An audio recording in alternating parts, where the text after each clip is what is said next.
She thought no one saw her. New school, no friends, just whispers, stares, and bullies. But then he stepped in. A quiet mechanic with a worn jacket, a haunted past, and a strength no one expected. And when they found out who he really was, it was already too late to take back what they'd done. Before we begin, if you believe in kindness, quiet heroes, and second chances, consider subscribing. This is one story you won't want to miss. The sun rose gently over Maple Ridge, casting a soft golden hue across the quiet streets of the small American town. The morning fog still lingered in patches, curling around fences and drifting through old oak trees like ghosts with nowhere left to haunt. It was the kind of town where time didn't rush. It simply ambled along, polite and predictable. Michael Bray was already awake.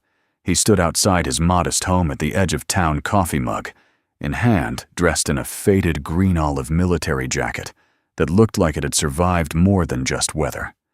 His long, dark hair was tied loosely at the nape of his neck.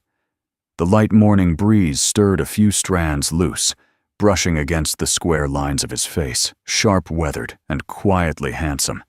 In that way, life rarely preserved. From his porch, he could see everything.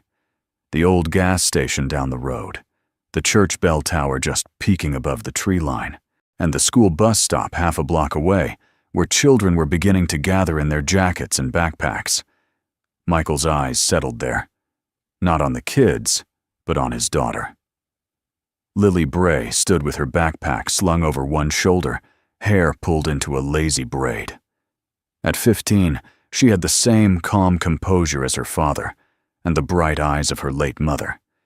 She chatted softly with a few friends, but her gaze flicked back toward the house every few seconds, as if needing the reassurance of her father's silent presence. He raised his coffee in salute. She smiled and turned back to her friends.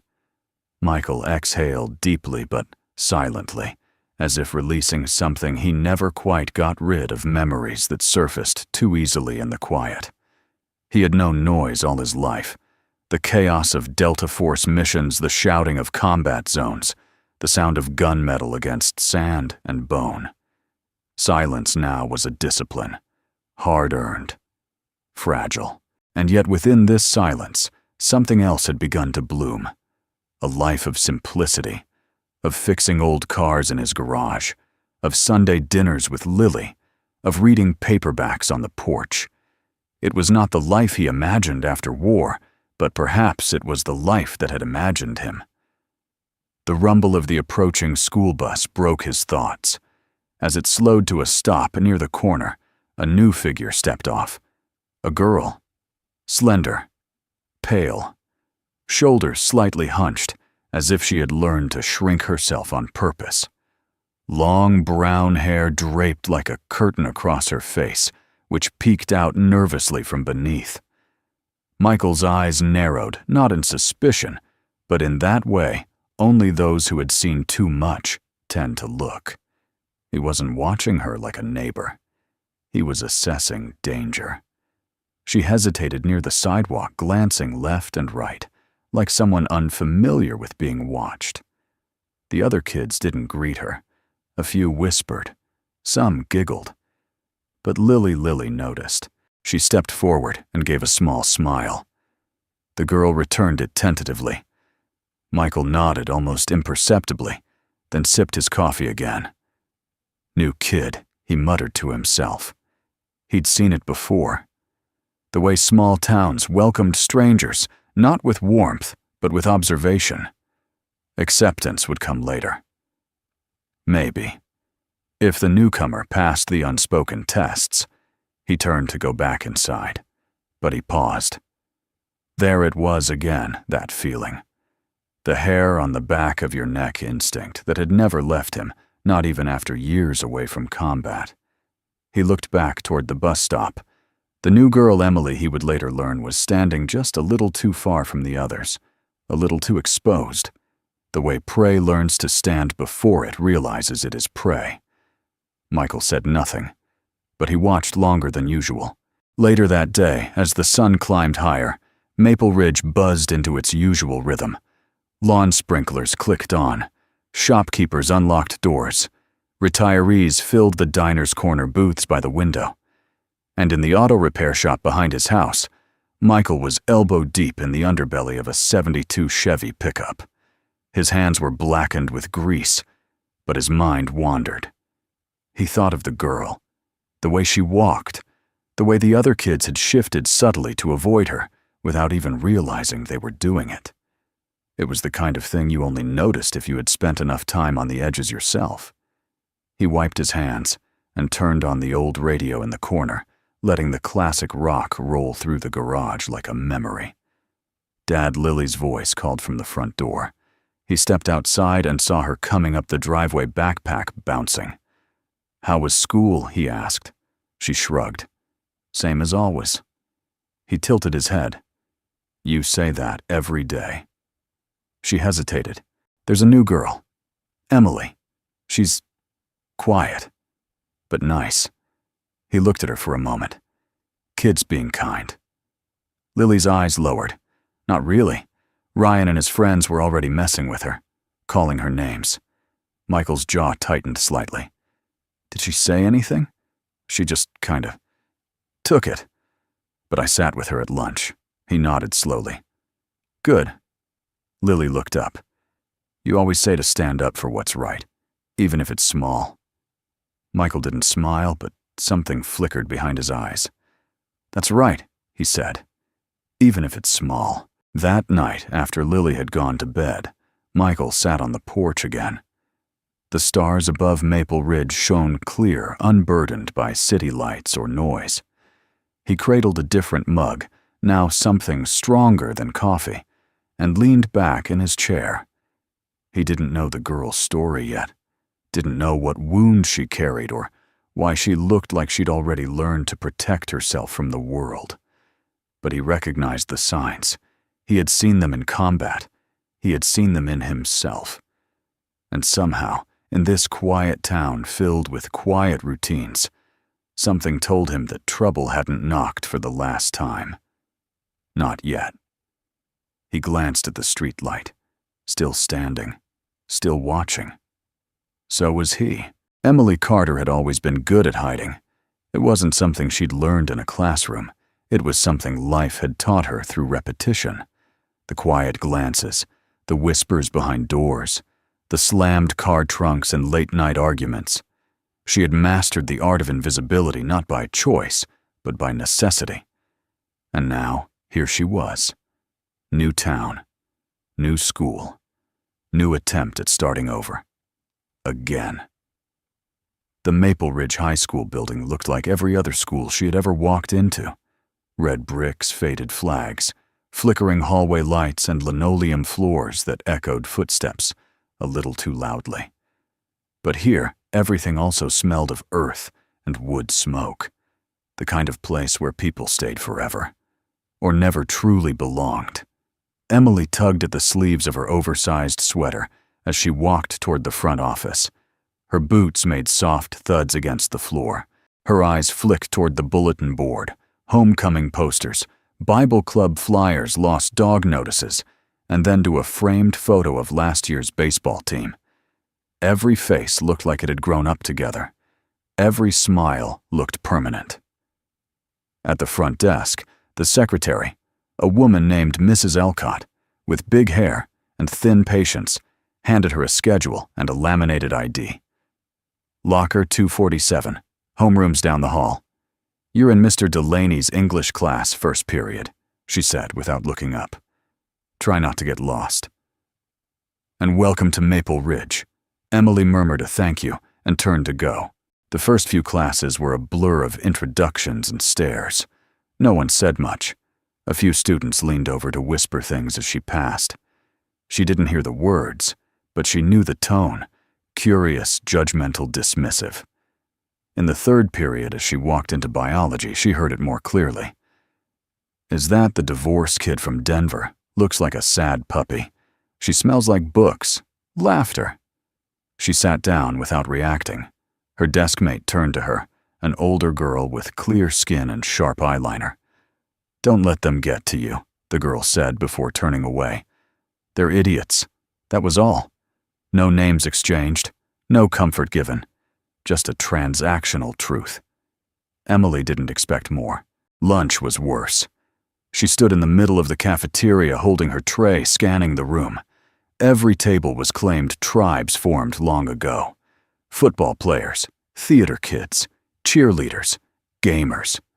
And then a table with Ryan Hale at the center of it all, surrounded by boys who looked like they shaved for fun, and girls who laughed like they'd already peaked in life. Ryan was tall, with messy blonde hair, and the lean, cocky walk of someone who had never heard the word no. He leaned back in his seat like a king holding court. When his eyes landed on Emily, he smirked and whispered something to the guy next to him. They all laughed. Emily lowered her head and walked toward the far corner of the room where the vending machines hummed softly and the light flickered overhead. She sat alone, picking at her food, pretending not to care. A moment later, someone sat down across from her. "Mind if I join you?" asked a soft voice. Emily looked up. It was Lily Bray.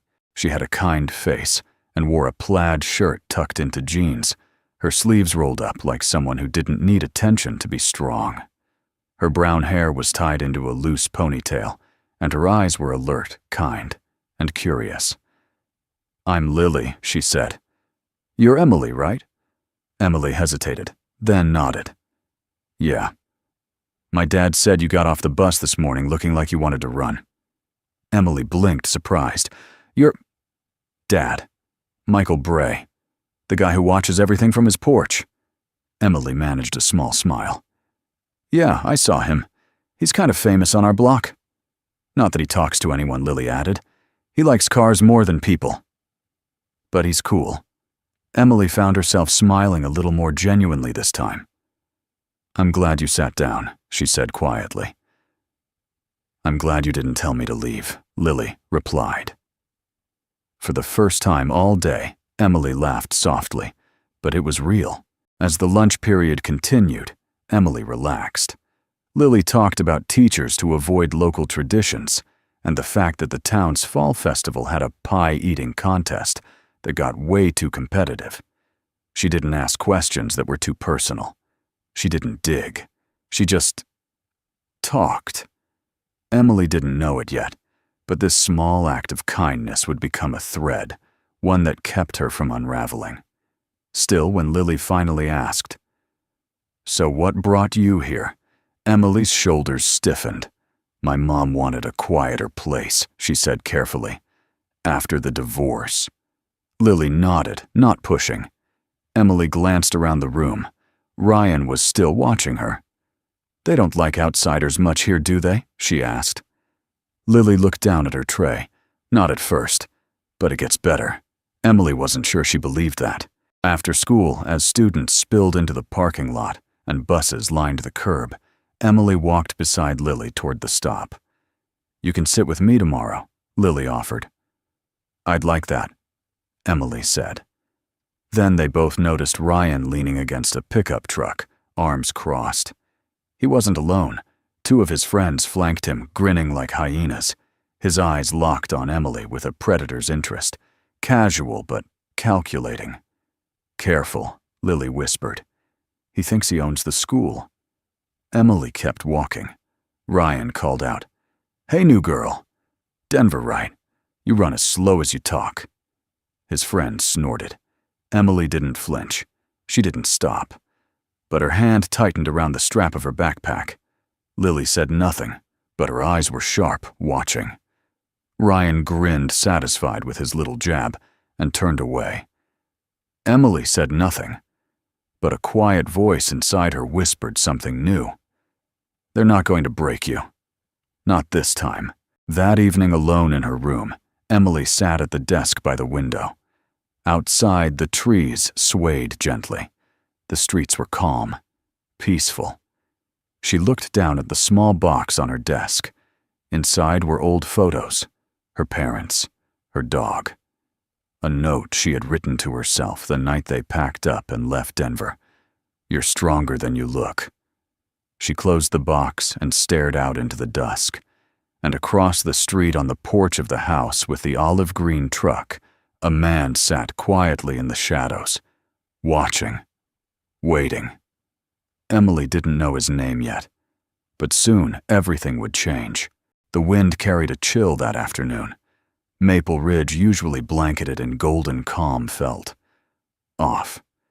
The kind of shift you can't explain but sense in your bones, like something was about to tip, like a still surface just before it breaks.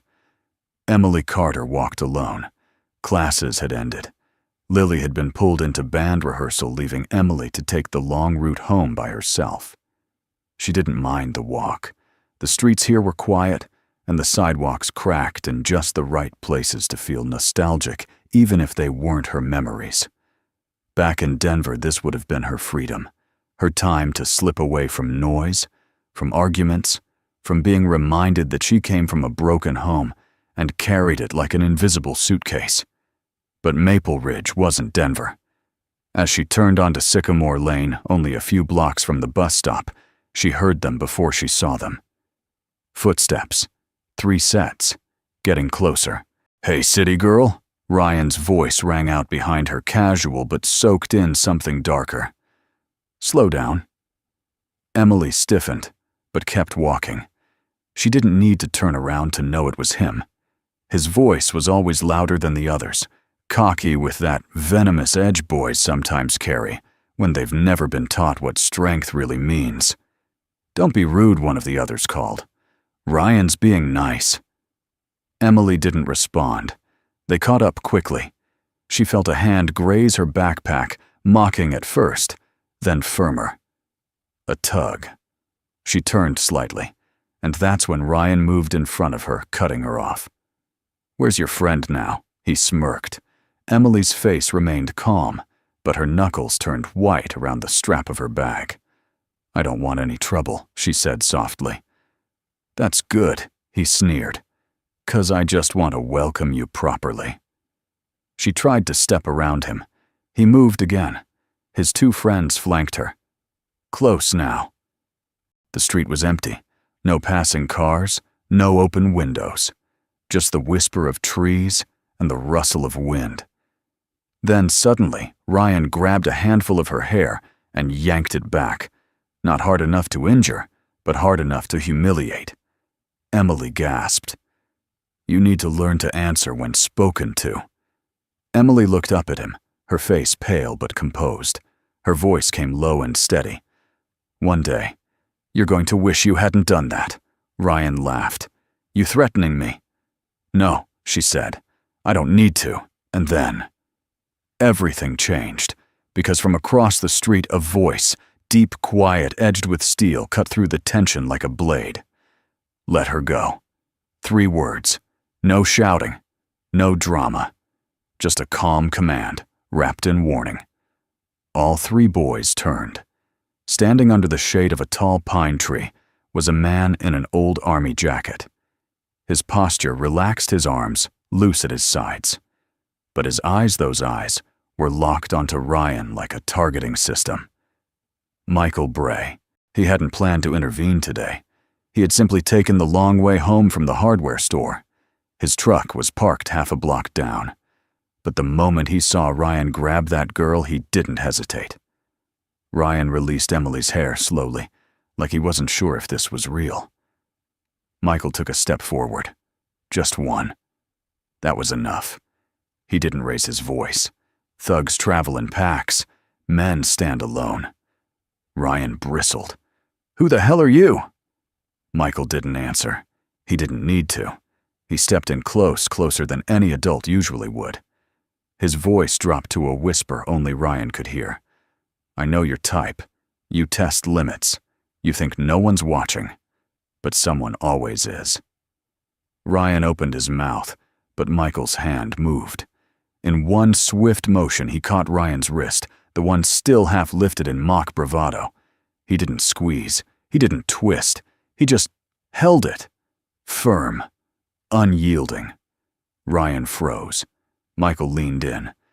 "This is the part where you walk away. And pray It ends here. For a moment, silence wrapped the entire street. Only the wind dared to move. Then Ryan stepped back. His friends followed, confused eyes darting from Michael to Emily and back. They said nothing, just retreated, defeated, not by violence, but by something more unnerving. Control. Michael turned to Emily. "You all right?" he asked. She nodded, her voice barely a whisper. "Yeah, I think so. You live nearby Cedar Street. I'll walk you." They walked in silence at first. She clutched her bag tightly, glancing sideways at the man beside her. He didn't look like most dads. His hair was long, his face unreadable. He moved with the quiet confidence of someone who'd seen worse, much worse, but chose not to show it. "Why did you help me?" she asked finally. Michael kept his eyes forward. "Because no one deserves to be treated like that." She swallowed. "Do you know him, Ryan? I've seen his kind before," he said. "Different uniforms, same arrogance." Emily looked down. "I didn't want to make trouble." "You didn't," he said simply. "You were the target. He was the trouble." They reached her street. She turned to him, a little more steady now. "Thank you. Mr. Bray. Michael Bray." She nodded. "I'm Emily." He gave her a small nod. Then before walking off, he said one last thing, his voice low like a promise more than a warning. "If anyone bothers you again, you let me know." And with that, he turned and walked back the way he came. Emily stood there for a long time watching him go. Her heart was still pounding, but the fear had been replaced by something else. Something she hadn't felt in a while. Safety. She didn't know who he was, not really. But she would soon. And so would everyone else. The sun dipped lower over Maple Ridge, casting amber light across quiet streets and telephone wires that hummed faintly in the wind. The kind of light that made everything look softer, gentler, as if the world were trying to apologize for what had just happened. Emily walked the last few steps to her front door in silence. Her mother's car wasn't in the driveway. The curtains were drawn. The porch light hadn't yet flickered on. For a second, she just stood there, still gripping her backpack like a shield heart still finding its rhythm again. Her scalp tingled from where Ryan had yanked her hair. Her body was whole, but her sense of self felt cracked. Then she remembered the man's voice, steady, calm, like a lighthouse during a storm. Michael Bray. She didn't know him, didn't know why he'd stepped in. But the way Ryan had backed down, it hadn't been fear of getting caught. It had been fear of him. She reached for the doorknob but paused when she heard footsteps retreating behind her. She turned. Michael was walking back down the block, hands in his jacket pockets. Not looking back. Not expecting anything. It wasn't heroism. It was duty. That was the difference. Later that night, Emily sat at the small kitchen table stirring her soup absently, as her mother Janice moved around the kitchen unpacking groceries. "You're quiet tonight," Janice said, glancing over her shoulder. Emily shrugged. "Just tired. School okay?" Another shrug. "Yeah." Janice didn't press. She never did. She had her own exhaustion carried in the circles beneath her eyes, and the tired way she folded plastic bags. After the divorce, she had stopped asking too many questions, as if life had taught her that answers rarely brought comfort. But Emily, in her quiet way, tried. "There's a girl named Lily. She sat with me at lunch." Janice smiled faintly. "That's good. Friends make the hard days easier." Emily nodded. "Her dad helped me today. There were these boys." Janice turned fully now, worry flashing in her face. What kind of help? Emily hesitated. They were being jerks. One grabbed me. Her dad stepped in.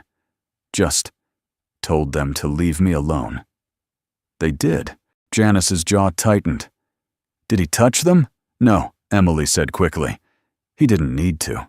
He just looked at them." Janice exhaled slowly, setting the paper bag down. "What's his name? Michael Bray." Janice paused, the name ringing a faint bell. The mechanic on Pine Street, maybe. Janice sat across from her, expression softening. Well, sounds like someone raised a good daughter and knows how to keep peace. Emily smiled for the first time that evening. A real one. The next morning, Michael was under the hood of a rusted Ford Bronco when Lily walked into the garage, backpack, slung, eyes narrowed with suspicion and curiosity. "I heard what happened," she said. Michael glanced up. "News travels fast. Emily texted me." "She okay?" Lily nodded. "Shaken. But she's tougher than she looks." Michael wiped his hands on a rag. "Most people are." Lily tilted her head. "You really didn't say anything else?" "Nope. You just stared Ryan Hale down until he ran like a scared puppy." Michael gave her a dry look. "I wasn't trying to scare him, but you did." "Good." She smirked. "You were terrifying, you know." Michael chuckled under his breath. "That's the jacket." Lily stepped closer. "Dad, are you okay?" Michael paused. The question caught him off guard. Not because it was invasive, but because it had been a long time since anyone asked. "I'm fine." "Because you haven't stepped in like that since—" She didn't finish the sentence. She didn't need to. Not since the funeral. Not since the move. Not since the years they both tried to bury in silence and routine. Michael looked at her. His daughter, his anchor, and for a moment he wasn't the soldier or the mechanic. He was just a father, trying to raise a child right in a world that didn't always make it easy. Some things he said gently, you don't walk past. That afternoon, a security camera at the corner grocery store buzzed quietly, storing away the grainy footage of a tall man in an army jacket stepping between a girl and a teenage boy. The audio was faint, the moment short, but the image was powerful. A day later, someone pulled the clip. By the weekend, the video was circulating on a local Facebook group, "Man Stops Bullying with Just a Look." The comments came quickly. "That's Michael Bray. He fixed my transmission last winter. Did you see the way those boys backed off? We need more men like this." Others weren't so sure. "Isn't that the guy who moved here after his wife died? He keeps to himself too much. Something about him feels military." The speculation grew like weeds. But Michael didn't know. He was in his garage, elbows deep in grease, the radio humming old country songs in the background. It would be Lily who told him. She burst into the garage holding her phone. "You're viral." Michael looked up. "I don't have a fever. No viral. Online. The video. The kids. You." He took the phone, watched in silence. When it ended, he simply handed it back. People sure get excited over nothing. Lily stared at him. "Dad, you're trending in Maple Ridge. I'm a mechanic. I trend in carburetors." But there was a flicker of something behind his calm exterior, a shadow of unease. Not fear, not shame, but awareness. He had stepped out of anonymity, and the town had noticed. That evening, Emily sat on the porch steps of her house, hugging her knees. Lily joined her, and for a moment they didn't speak. The sky was streaked with the colors of dusk, burnt orange, violet, soft pink. "He's different," Emily said finally. "My dad?" Lily asked. Emily nodded. "He didn't just protect me, he saw me. Like, really saw me." Lily smiled gently. "He sees everything, especially the people no one else looks at." Emily leaned her head on her knees. "Do you think people can tell who someone really is?" "Just by looking," maybe Lily said. But most of the time they wait too long to find out. In the distance, Michael stood on his porch once again, mug in hand, eyes scanning the street as always.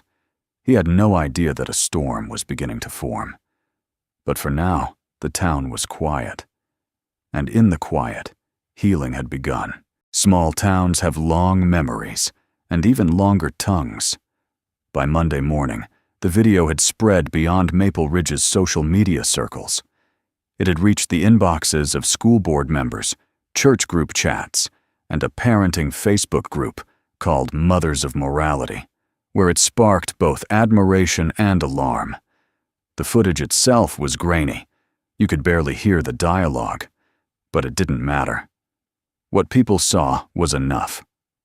A tall, intimidating man confronting 3 high school boys, gripping one by the wrist, commanding silence with nothing more than posture and presence. And standing behind him, a frightened girl. That was all the fuel a rumor ever needed. In the teacher's lounge at Maple Ridge High, 2 faculty members stood beside the coffee machine, whispering over styrofoam cups. Did you see that video? Of course, whole town's seen it. I heard he used to be Special Forces, Delta Force or something. I heard he was dishonorably discharged. No, that's not it. My brother said he was a war hero, Afghanistan, some big classified mission. Still, it's a bit much, isn't it? Confronting kids in the street. You're not wrong. I mean, what kind of man gets involved like that? And just walks away. Outside of school, the gossip flowed with equal parts admiration and unease. At Dottie's diner, a group of local dads sat around their usual corner booth, buttering toast and trading speculation. Bray's got a look about him, said Carl Benson, a local contractor. Wakes up before dawn. Never says more than 5 words. Keeps to himself. I seen him run with a rucksack up the hill behind the cemetery, another added. Carrying weight like he's still in the army. I don't trust it, muttered Frank Hale, the town's sheriff and Ryan's father. Why's that? Frank leaned back in the booth, gaze hard. Because men like that don't retire. They lie low. They hide. And they wait for something. A heavy silence fell over the table. Meanwhile, Michael kept to his rhythm. He rose before sunrise, brewed his coffee, tuned engines with calloused hands. And as always, he watched. But even he could feel it, the subtle shift in how people looked at him. The cashier at the hardware store smiled a little too politely. The woman at the gas pump lingered before pulling away. Teenagers glanced over their shoulders when passing his truck. He wasn't anonymous anymore. He was being studied. Lily noticed it first at school. A boy in her history class leaned over and whispered, "Your dad beat up Ryan No." Did he threaten him? No. Was he carrying a weapon? No, the questions didn't stop. Emily too felt the pressure. A girl in gym class snickered. Careful around her, her bodyguard might show up. Even the teachers seemed more watchful, hesitant when calling on her, as if her connection to Michael made her unpredictable. Emily hated the attention. But worse than that was the guilt. She hadn't asked for protection. She hadn't wanted to be the reason someone's life became complicated. At lunch, she sat with Lily under the oak tree behind the school, away from the stairs. "This is my fault," Emily muttered, picking at the hem of her sleeve. "No, it's not," Lily replied firmly. "If he hadn't stepped in, he did what was right. Now your dad's the center of every whisper in town." Lily looked out over the field, voice quiet. "He's used to whispers. This isn't the first town that's wondered who he really is." Emily blinked. "It's happened before," Lily nodded. "We moved here 2 years ago. Before that, Texas. Before that, Georgia. Why, my mom's funeral made the news. Then the press dug into his military record. Then the neighbors started treating him like a bomb waiting to go off." Emily felt her throat tighten. He lost her in the war, no. He lost her after the war. She died in a car crash while he was still deployed. He got the call in the middle of a mission. They couldn't extract him for 3 days. Emily felt sick. I had no idea. Lily's voice cracked just slightly. Neither did I. I was 9. They sat in silence, the weight of Michael's past pressing down like fog. Across town, Frank Hale was brewing his own version of a storm. The sheriff had watched the video a dozen times, jaw tight, brow furrowed. He didn't like what he saw. Not because he cared about justice, but because his son had come home, shaken, humiliated. Ryan hadn't said much, just that the guy grabbed him. Squeezed my wrist like a vice, he muttered. Didn't say a word. Just looked at me. Frank didn't care that Ryan had instigated the fight. He cared about optics, reputation, control, and Michael Bray. He was out of his control, so Frank started digging. Military records, public files. He even called in a favor from an old friend in the State Bureau. What he found unnerved him. Michael Joseph Bray, born 1983, served with distinction, multiple tours, commendations, Purple Heart, Operation Kunar Ridge, classified missions. Frank frowned. Classified was a word he didn't like. He closed the file and made a decision. If the town wasn't going to see Michael Bray for what he could become, then he would make sure they saw it. That night, Emily sat on her bed, staring at the ceiling, earbuds and music playing softly. Her mother knocked gently on the door. "You okay?" Emily nodded. Janice stepped in anyway. "I heard something today, at the grocery store, about Michael." Janice nodded. "They're saying he's dangerous, that he's hiding something." Emily sat up, heart pounding. "He's not. He's the opposite." "I believe you," her mother said. "But that doesn't matter. In towns like this, truth always loses to comfort." Emily didn't respond, but her fists clenched. She didn't want Michael Bray to become another casualty of fear. Down the street under the porch, Light Michael stood alone. The town was quiet again. But this quiet was different.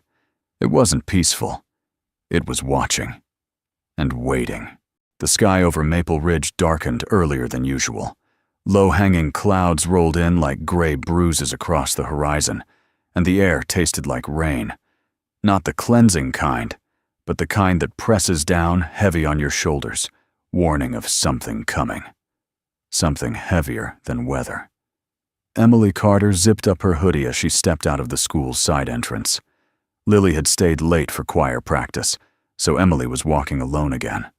The hallways had felt tighter today. The stairs had lasted a little longer. Even the teachers had been different, less welcoming, more watchful, like they were waiting for her to erupt or unravel. Her boots crunched over the gravel sidewalk, her footsteps the only sound. Maple Ridge in the late afternoon was eerily quiet, like a film reel missing its soundtrack. She turned onto Birch Avenue, the shortcut that would shave off 5 minutes from the walk. That was when she heard them. Footsteps. Laughter. Male voices. "Didn't think we were done." "Did you?" a voice called. Emily stopped. Ryan. He stepped out from behind a dumpster, flanked by 2 older boys she hadn't seen before. Bigger, broader one with a tattoo creeping out from under his sleeve. Not the usual dumb high school cronies. These were friends from outside school trouble, dressed in oversized hoodies and backward caps. Emily's spine stiffened. "I'm not in the mood," she said flatly, trying to step around them. But they moved to block her. Ryan's face was different now. Not cocky, not amused. Tense. Red-rimmed eyes, a twitch in the jaw. His pride still burned from what happened days ago, and humiliation had hardened into something colder. "You think you're safe because some washed-up war hero stepped in," he sneered. "That what you think?" Emily kept her voice steady. "I don't think about you at all." The tattooed one chuckled. "Feisty." Ryan stepped closer. "You made me look weak," he hissed. "In front of the whole damn school. Even my dad's been writing me about it." Emily backed away. "You did that to yourself." In a flash, Ryan grabbed her arm, not playfully, not teasing. His fingers dug in hard. "You need to learn when to keep your mouth shut." She struggled, yanked back. "Let go." And then headlights. A low, rumbling engine. Brakes screeched. The battered green-olive pickup skidded to a stop right across the sidewalk, inches from Ryan's back. Michael Bray stepped out before the engine even finished humming. No words, no dramatic entrance, just a presence. A storm, silent until the lightning struck. Ryan spun around, startled. The 2 older boys flinched. Emily stumbled backward, tears springing to her eyes not from fear, but from sheer relief. Michael walked forward slowly, purposefully, his boots crunching over gravel. His gaze was locked onto Ryan's expression, unreadable. He didn't move fast. He didn't need to. When he spoke, it was quiet. "Step away." Ryan didn't move, but his grip loosened. His jaw worked, trying to summon the arrogance that used to protect him. "I'm not scared of you." Michael stopped a foot away from him. "You should be." Then, in one swift motion, Michael grabbed Ryan's wrist, the same wrist from last time, and twisted just enough to force him to let go of Emily. With his other hand, Michael pushed Ryan's chest back with firm pressure, not violent, but absolute. Ryan stumbled and fell onto the pavement. The two older boys stepped forward, but Michael's eyes snapped toward them sharp as broken glass. "Try it." They didn't. Ryan scrambled to his feet, clutching his wrist, humiliation burning across his face. "You're gonna regret this," he spat. Michael stepped forward, voice still low. "I gave you a chance to be better. You refused it." Ryan backed up, fear finally overtaking pride. Then they were gone. Emily stood there shaking. Michael turned to her. "You hurt?" She shook her head, breath trembling. "No, just scared." He nodded. "That's normal." She wiped at her eyes. "They would have if you hadn't shown up." "They didn't. That's what matters." Emily looked at him, eyes wide. "Why do you keep helping me?" Michael hesitated. Then, "Because the world doesn't need more people looking away." That night, word spread fast. Again. A second confrontation. Another incident. This time, physical contact. Michael pushing a student. Ryan bruised and ranting. His father, Sheriff Frank Hale, furious and ready to act. At the Hale residence, Frank slammed the door and tossed his badge on the kitchen table. "This is it," he told his wife. "He put hands on my son." "Your son attacked that girl," she replied quietly. Frank ignored her. "Tomorrow morning I'm filing an official complaint. Assaulting a minor. I don't care if he's a veteran or the damn president." Across town, Michael sat at his kitchen table in silence. Lily stood in the doorway. "I heard." Michael didn't look up. "I know. He's going to come after you." "I know." "Do you regret it?" He met her eyes finally, not for a second. Lily stepped forward. "You know this town. They don't forgive fast." Michael gave the faintest smile. "They don't know the whole story yet." He stood, poured himself a glass of water, then paused. "I need you to do something for me. Anything. Watch over Emily. This is going to get harder before it gets better." Outside, the night was darker than usual. The wind had picked up. And though the storm had passed, its echo lingered in every shadow, every whisper, every set of watching eyes. The town had seen Michael Bray intervene twice. Once was mercy. Twice felt like defiance. And defiance in small towns comes at a price. The video hit the town's group chats at 6:43 a.m. This time, it wasn't grainy or taken from afar. It was crisp, clear security footage from a homeowner's camera, one of those doorbell devices, with motion sensors and night vision. It captured everything: Ryan grabbing Emily, Michael's truck pulling up, the calm confrontation, the subtle wrist twist, the fall. And that final moment, Michael standing over Ryan, firm but composed like a statue chiseled from restraint. The clip spread like wildfire. By 8 a.m., it had been shared over 300 times. By 9 a.m., a local blogger had posted a slowed-down version with dramatic piano music, and the title, "The Man Who Silenced a Bully with Just a Look Again." And by noon, the town had stopped whispering. They were asking, "Who is this man?" Inside a dimly lit barber shop, a man named Tom Kinney sat staring at the footage on his phone. He hadn't seen that face in over 15 years, but he remembered it. Tom was a former Army medic. He'd served in Afghanistan, Kunar province, a hellhole carved into the mountains with fire and blood. And Michael Bray had been the reason he came home. He stood up from the cracked vinyl chair, pushed open the barbershop door, and walked out into the street like a man on a mission. 10 minutes later, he was in front of the courthouse talking to a woman with salt and pepper hair, dressed in sharp military blues. Brigadier General Dana Whitaker, another name from the past. Another life Michael Bray had touched. That afternoon, Emily walked into school to a hallway lined with stairs, but they felt different now. Not cold, not mocking, curious, respectful even. She didn't understand it until Lily pulled her aside between classes. "You haven't seen the new video?" Lily asked. Emily shook her head. "No. My mom took my phone this morning."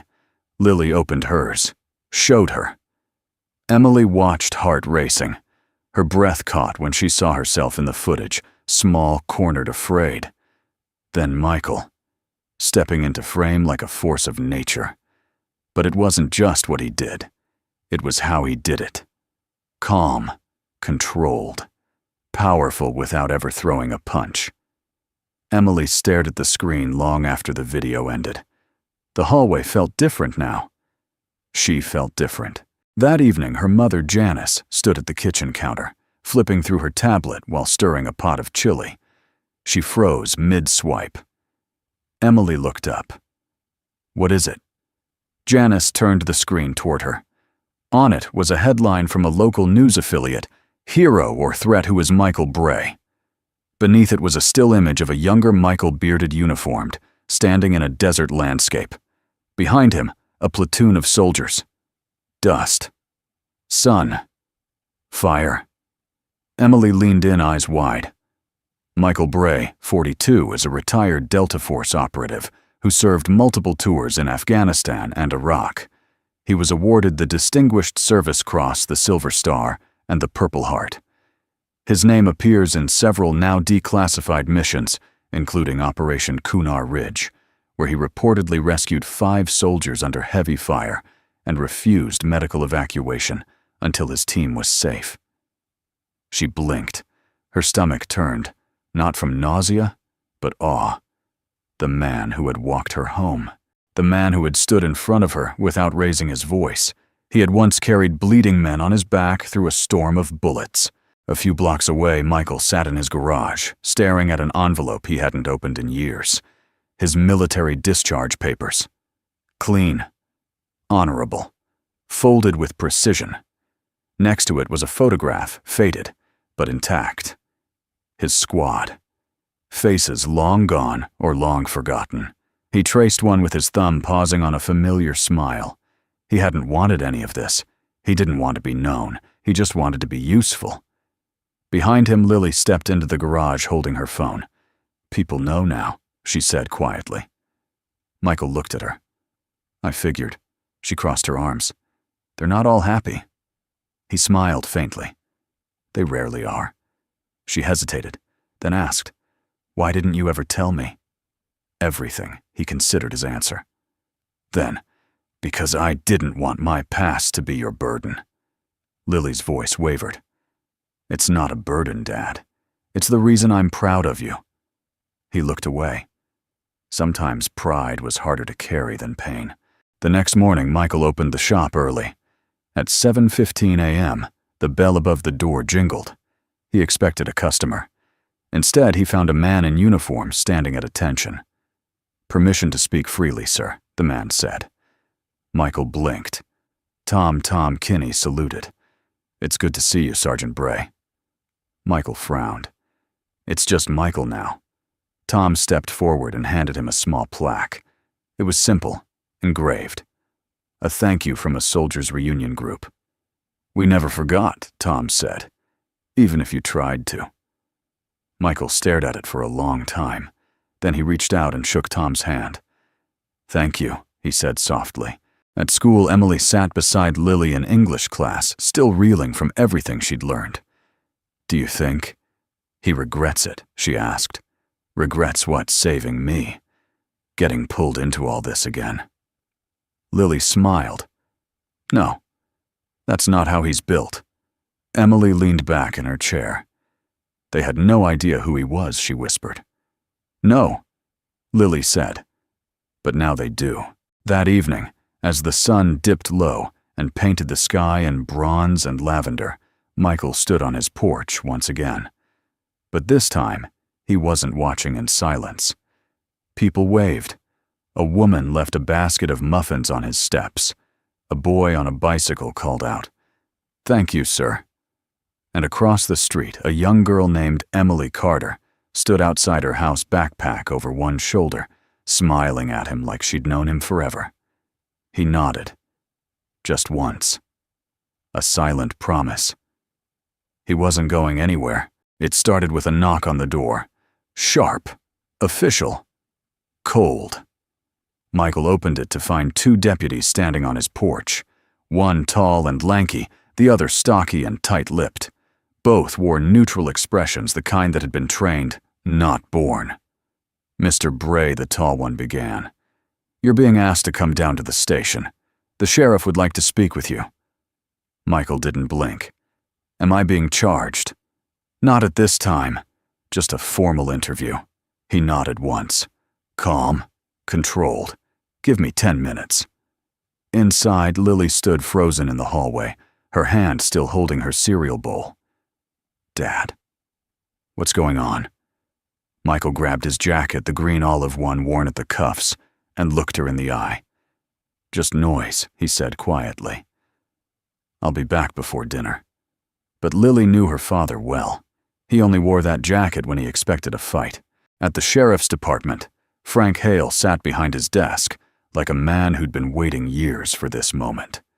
His uniform was crisp, his badge polished. But his eyes, hard and narrow, told a different story. Michael entered the room, like a shadow sliding across tile. Frank didn't offer a seat. Michael didn't ask for one. "You put your hands on my son," Frank said. "I prevented him from hurting a girl. You laid hands on a minor." "I stopped an assault," Frank stood. "You don't get to play vigilante just because you have a chest full of medals." Michael's tone didn't change. "You don't get to bury your son's violence behind your badge." The air between them turned electric. Frank exhaled slowly. "Ryan says you twisted his wrist, shoved him to the ground. He was restraining a girl half his size. I intervened. With control. I've reviewed the footage. You did more than just intervene." Michael raised an eyebrow. "So have others, including veterans, parents, teachers." Frank's jaw tightened. "That's the problem. You've become a symbol. And symbols make people nervous." Michael stepped forward just enough to close the space. "I didn't ask to be anything but a father, a mechanic, a neighbor." Frank leaned forward. "Well, now you're a liability." The official notice was filed the next morning. Petition for misdemeanor assault. Filed by Sheriff Frank Hale. The town exploded. Some rallied in support, posting hashtags, putting signs on lawns, "We stand with Michael." Protection is not a crime. A real hero doesn't need permission. Others were less welcoming. A few local business owners whispered that Michael's shop was too much attention. One canceled his appointment. A woman in the grocery store turned her cart around when she saw him near the bread aisle. The lines were being drawn. But Michael didn't flinch. He repaired engines. He paid his bills. And every morning he sat on his porch, watching the sunrise, with the same stillness that had once steadied a platoon in the mountains of Kunar. Emily was the first to offer testimony. When she heard about the charge, she told her mother she wasn't going to school. "I need to speak for him," she said. Janice was hesitant. "Sweetheart, this is messy. Legal." Emily's voice was steel. "He saved me. Twice. And they're trying to make him look like the villain." That afternoon, she showed up at the courthouse in a white blouse and jeans, her hands trembling as she signed the statement. The courtroom hearing was scheduled within a week, a procedural formality. But everyone knew it was more than that. It was the beginning of a battle, not just for Michael's name, but for the town's soul. On the day of the hearing, the courthouse was full. Reporters stood outside.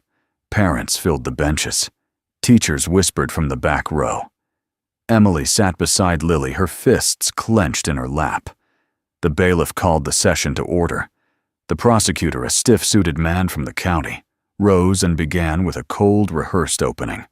Michael Bray may have a commendable military record, but that does not place him above the law. This is not Afghanistan. This is Maple Ridge. And no citizen, no matter how decorated, is allowed to take justice into his own hands. He played the video just the beginning. Michael stepping out of his truck. Michael grabbing Ryan's wrist. Ryan hitting the pavement. The audio was muted, the context carefully cropped. Whispers rippled through the room. Lily gripped Emily's hand. They're twisting it. Emily stood. The courtroom turned. She walked straight to the witness box, nervous, small, but her voice rang clear. That video cuts off the part where Ryan had his hands on me, where I begged him to let me go. The judge raised an eyebrow. And you are? Emily Carter, the girl he saved. The prosecutor started to object, but the judge gestured him down.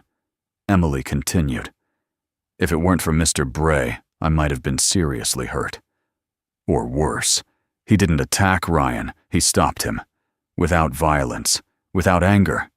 He treated me like someone who mattered. The courtroom fell silent. Then the door at the back creaked open. And in walked Brigadier General Dana Whitaker. The room straightened unconsciously. She was a presence.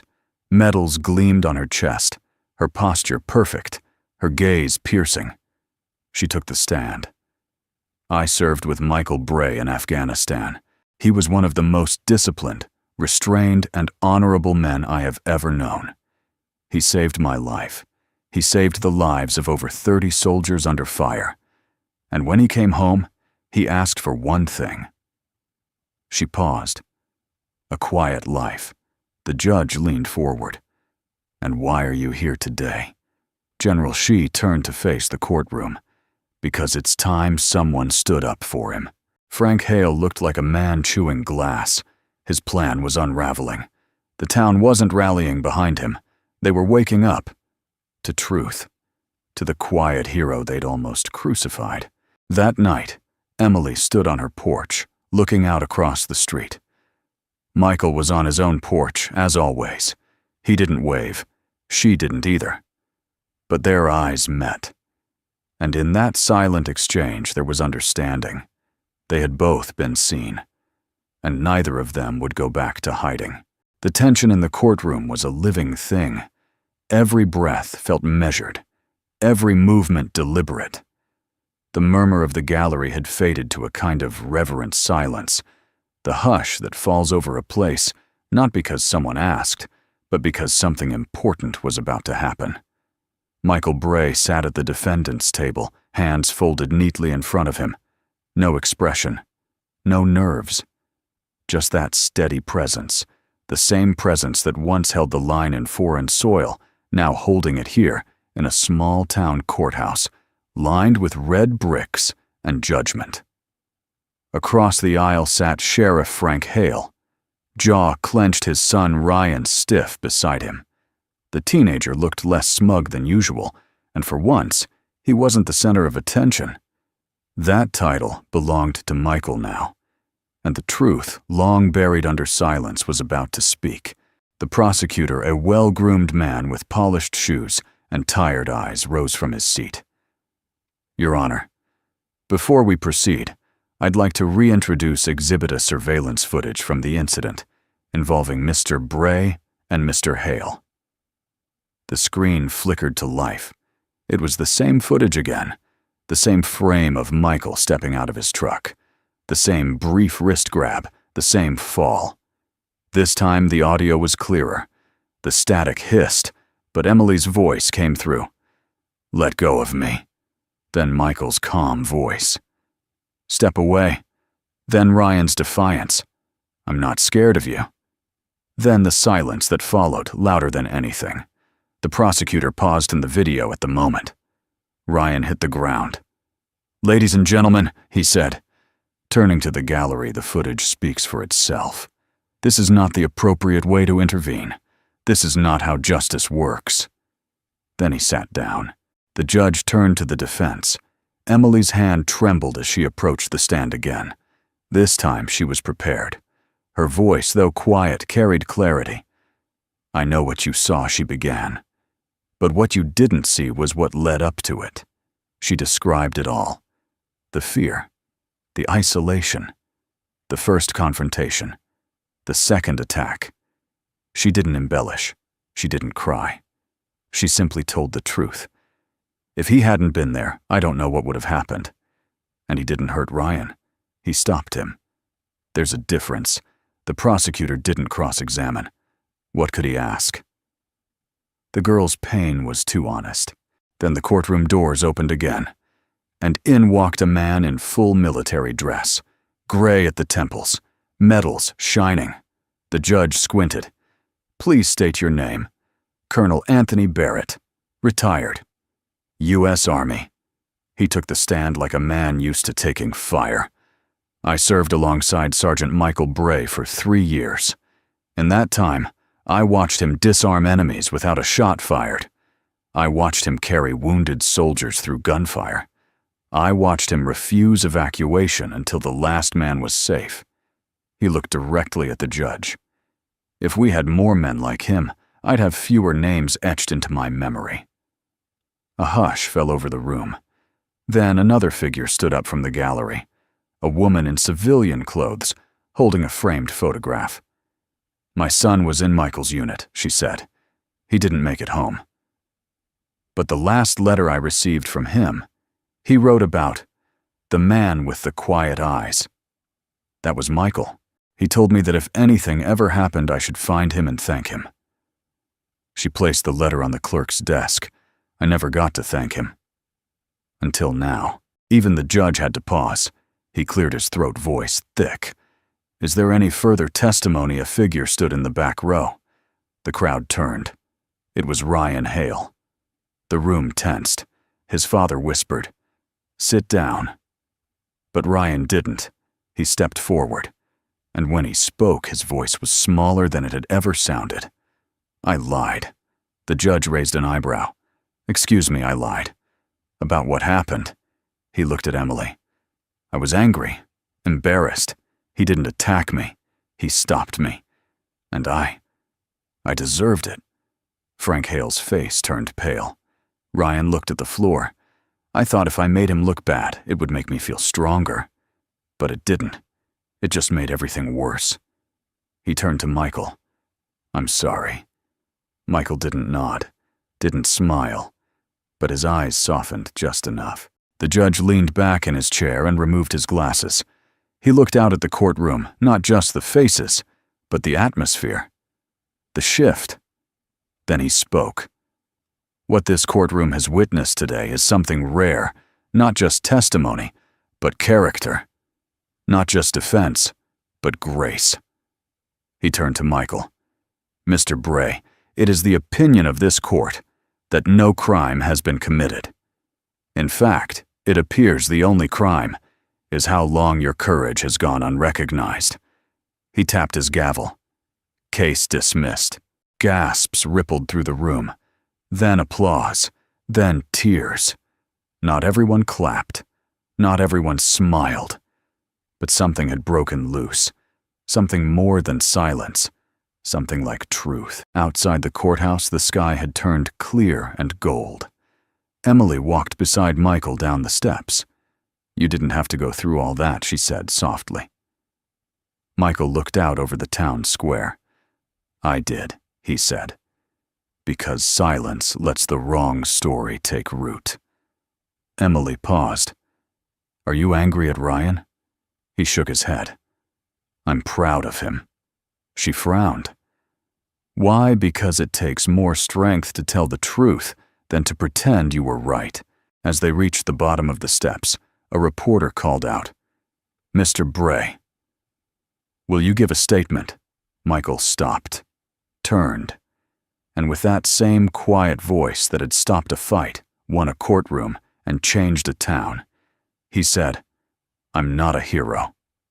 I'm a father." Then he walked away.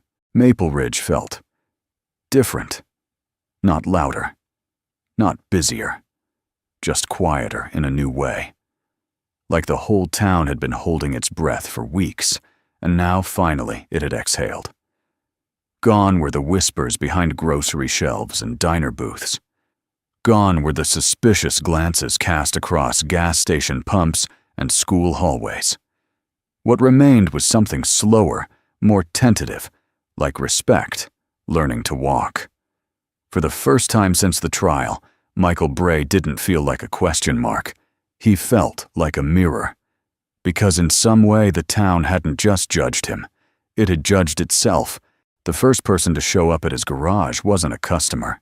It was Tom Kinney, the army medic, with a cooler of sweet tea and a half-apologetic smile. "I figured you've had enough handshakes," he said, placing the cooler down. Michael didn't say much, just poured 2 glasses, handed one over, and sat on the bench outside his shop. They drank in silence. "Place looks good," Tom said after a while. Michael nodded. "Still leaks oil. But it runs." Tom chuckled. Story of every man over 40. They sat again in quiet. Then Tom said something that neither of them needed to say, but both needed to hear. "You did good, Mike." Michael didn't respond with words. He just looked at the horizon. But something in his posture loosened barely but enough. 2 days later, Michael stood in line at the post office when an elderly woman stepped beside him. "Mr. Bray?" she asked. He turned. "I'm Shirley Colburn. You probably don't know me, but I taught kindergarten here for 30 years.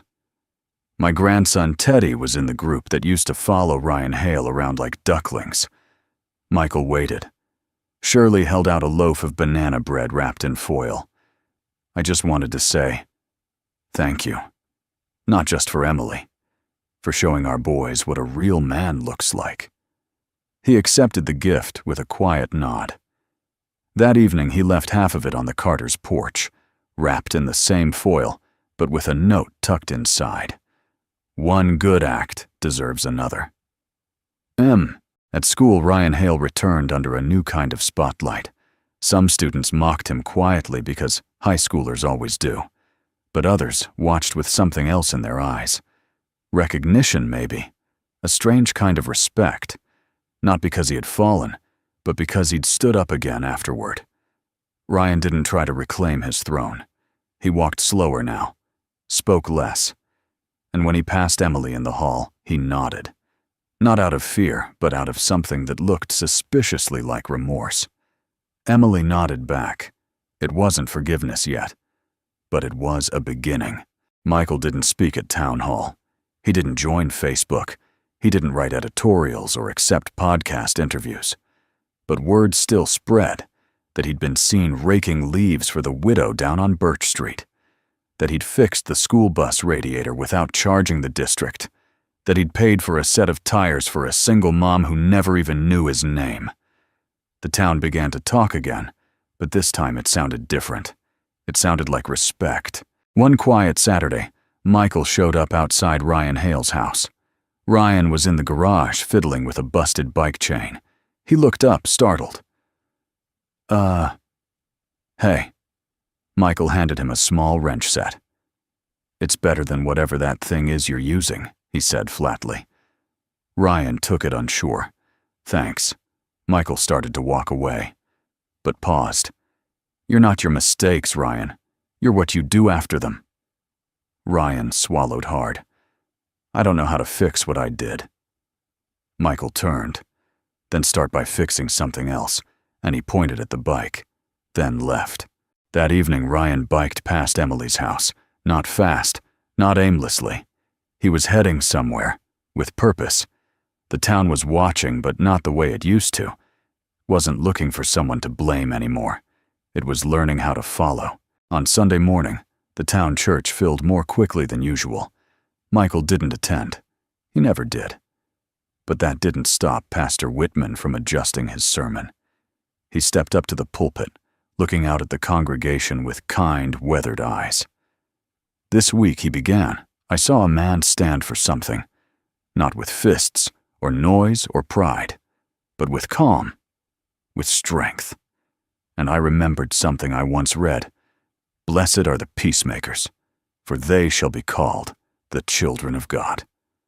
A few heads turned toward the empty pew near the back, where Michael usually sat before service started and left before it ended. Not out of disrespect, out of quiet. But today, the message still found its way to him. At the high school, Principal Carter called an assembly, not to talk about punishment, but to talk about courage. Courage, she said from the stage, isn't about who shouts the loudest. It's about who shows up when no one else will. It's about protecting others, even when it costs you something.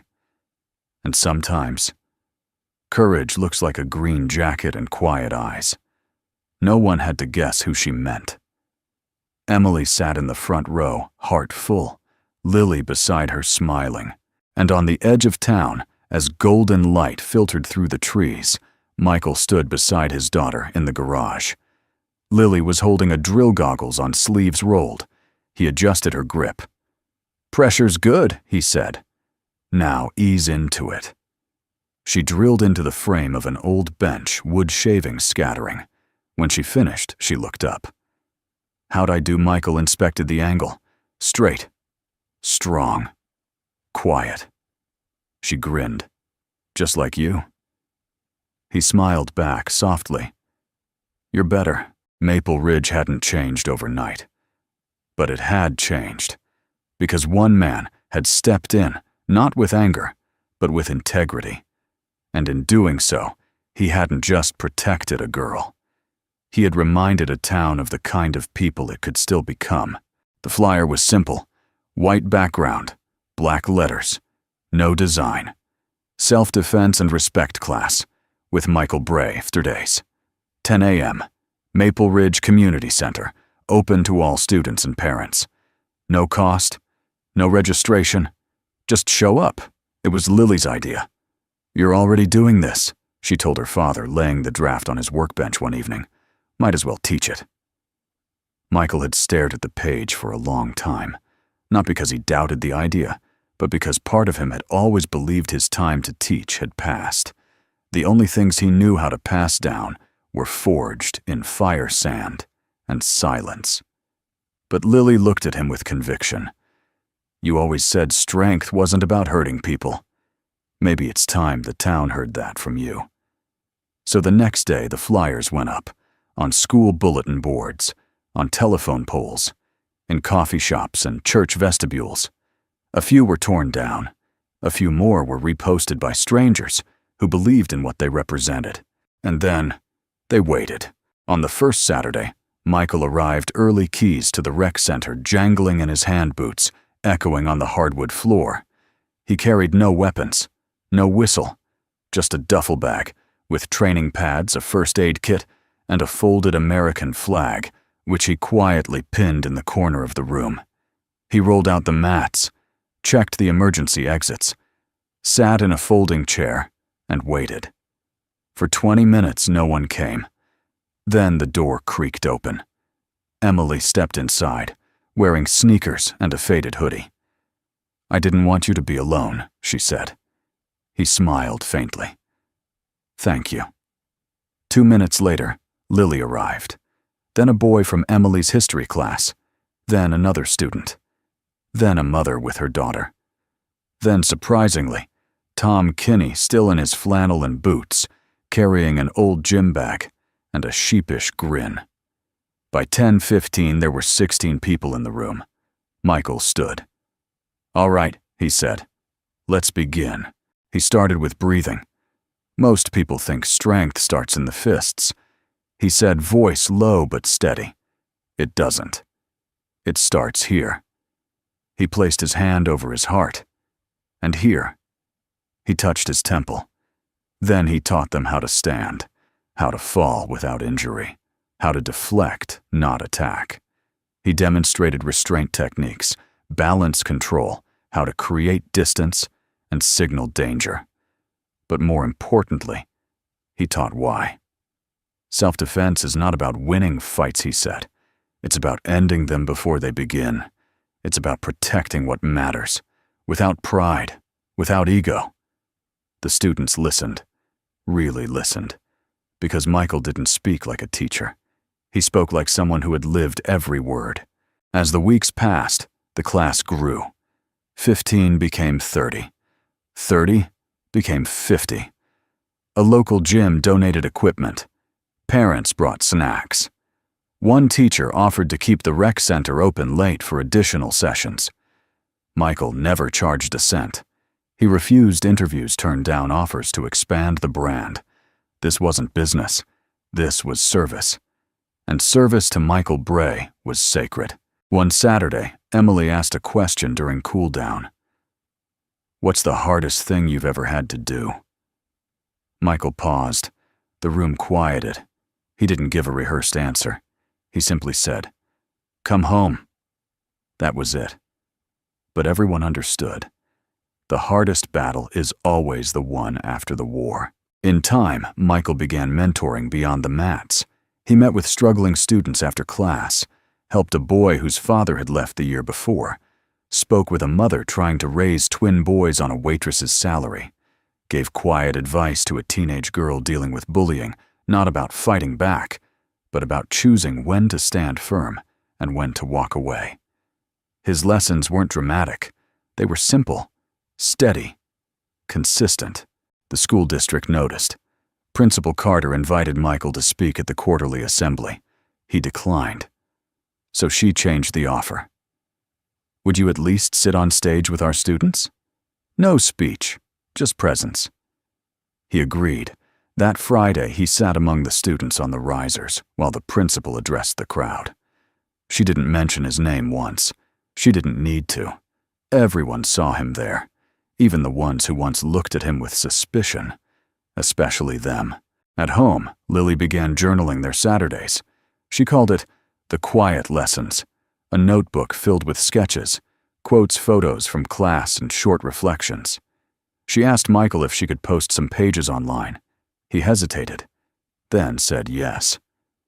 Within a week, the posts had been shared hundreds of times. A local school in another county reached out asking if Michael would consider visiting. He said no, but he offered to write a short letter for their students. They framed it on the wall. Emily transformed too. She joined the Student Mentorship Council, helped design an anti-bullying campaign, became a peer guide for new students entering Maple Ridge High. During one session, a new girl sat beside her, nervous, unsure. Emily leaned over and whispered, "You're going to be okay. This place might surprise you." And for the first time, she believed it. One evening after class, Lily walked beside her father through the empty gym. "You do know you've become a legend, right?" she teased. Michael shook his head. "Legends are myths. You're not a myth." "No," he said, "just a man who didn't walk away." She smiled, then handed him a folded piece of paper. It was a petition signed by over 200 community members requesting the town officially recognize Michael Bray for his contributions. "You don't have to say anything," she said. Michael looked down at the names, took a breath, then folded the paper and placed it in his jacket. "Let's just keep showing up." The next Saturday, the rec center was packed. Parents lined the back wall. Kids waited barefoot on the mats. Michael stepped to the front. He looked out over the crowd, not as a soldier, not as a defendant, but as a teacher. And for the first time, he smiled fully. "Let's begin," he said. And so they did. It came on a Thursday afternoon. No announcement. No warning. Just the creak of the gate, the crunch of gravel under hesitant footsteps, and a soft knock on the garage frame. Michael looked up from the engine he was working on. Grease streaked on his forearm, sweat gathering at his brow. It was Ryan Hale. Not in a hoodie, not with his usual bravado, just a plain gray t-shirt, jeans, and a letter in his trembling hands. "I'm not here to fight," Ryan said. Michael wiped his hands with a rag. "Didn't think you were." There was a long silence. Then Ryan took a breath that sounded heavier than it should have. I've been writing this for a while. I didn't know how to say it to your face, so I wrote it." He held out the letter like it might burn him. Michael didn't reach for it immediately. He just looked at the boy. The kid who once grabbed a girl by the wrist. The kid who lied in a courtroom. The kid who sat now with hunched shoulders and eyes full of storms. "Sit down," Michael said, finally motioning to the bench outside. Ryan sat. Michael joined him. No words for a moment, just the sound of birds and distant traffic. Then Michael took the letter and opened it. He read in silence. It wasn't long, but it was real. "Dear Mr. Bray, I don't know what I expected the first time I messed with Emily. Maybe a laugh, maybe to feel stronger. But I felt small, and when you stepped in, I felt smaller. Not because you hurt me, but because you didn't. You could have destroyed me, but you didn't. You showed me what strength really looks like, and I've never felt more ashamed. I guess I'm writing to say, thank you for not turning me into the thing I almost became. And I'm sorry, not just to you, to Emily, to my dad, to everyone. But mostly I'm sorry I waited this long to change. If there's anything I can do to make it right, I will." Ryan Michael folded the letter slowly and tucked it into his jacket. He didn't say, "Thank you." He didn't say, "You're forgiven." He simply looked Ryan in the eye and asked, "You ride?" Ryan blinked. "What bicycle?" "Do you ride, yeah, I used to." Michael stood, walked into the garage, pulled out a half-repaired mountain bike with a rusted chain and flat tires. "Fix it," he said. Ryan stood confused. "Why, because it's broken," Michael replied. "That's it?" Michael looked at him. "Fixing broken things is how we begin." For the next 2 hours, they worked side by side. Michael didn't give lectures, didn't rehash the past. He just showed Ryan how to replace a chain, how to adjust a derailleur, how to patch a tire with limited tools and more patience than force. By the time the sun dipped low, the bike was standing again. Ryan wiped his hands on his shirt. Michael nodded at the finished work. "Now, ride it home." Ryan hesitated. "Can I ask you something? Why did you help me, even after everything?" Michael looked at the boy really looked. "Because someone helped me once, when I didn't deserve it." Ryan frowned. Who Michael didn't answer, but his eyes flicked toward the horizon, toward memories too sacred for words. Then he said, "Go home, Ryan." Ryan mounted the bike. It wobbled slightly, then steadied. As he pedaled down the driveway, Michael watched him fade into the golden light. That night, Michael returned to the garage. He pulled out an old wooden box from beneath his workbench. Inside were only a few things: a dog tag, a coin from a foreign command, a worn field journal, and a photo of a young soldier standing next to him, both grinning beneath dusty helmets. The soldier's name was James Keller. Michael had watched him spiral, watched him fight everything except the demons inside, watched him almost lose himself, until someone stepped in. Not with punishment, with purpose. Fix something the old commander had said. Start there. So Michael had. And now he'd passed that command down. The next week Ryan returned.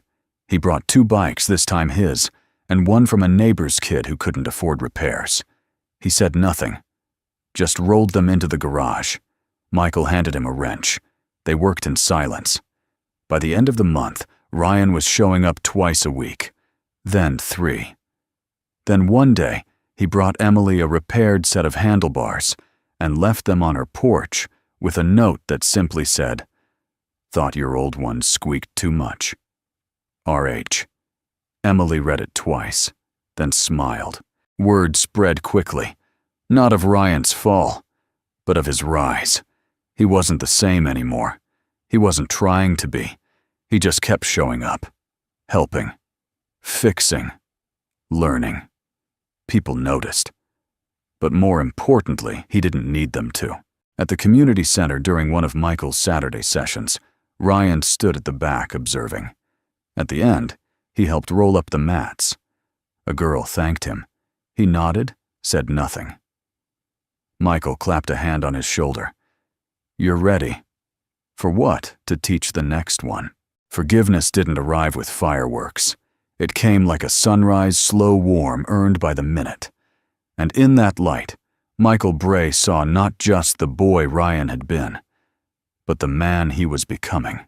The sky over Maple Ridge was painted in fire. Orange bled into gold.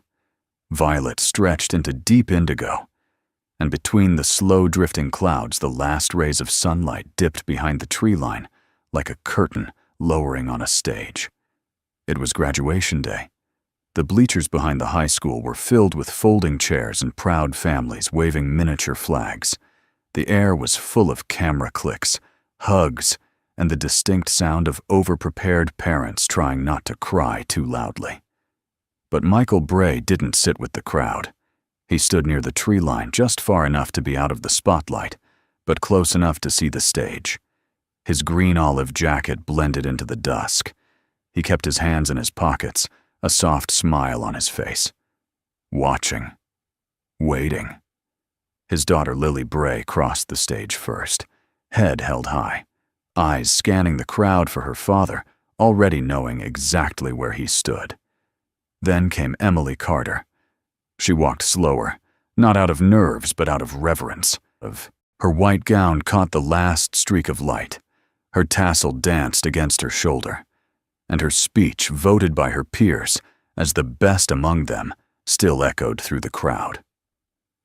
Some of us came to this school looking for a fresh start. Some of us tried to disappear. But one man showed me that silence isn't weakness, that strength doesn't roar, and that sometimes just showing up for someone is the beginning of everything.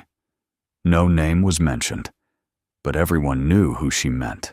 After the ceremony, the parking lot buzzed with laughter, car horns, and congratulations. Michael didn't linger.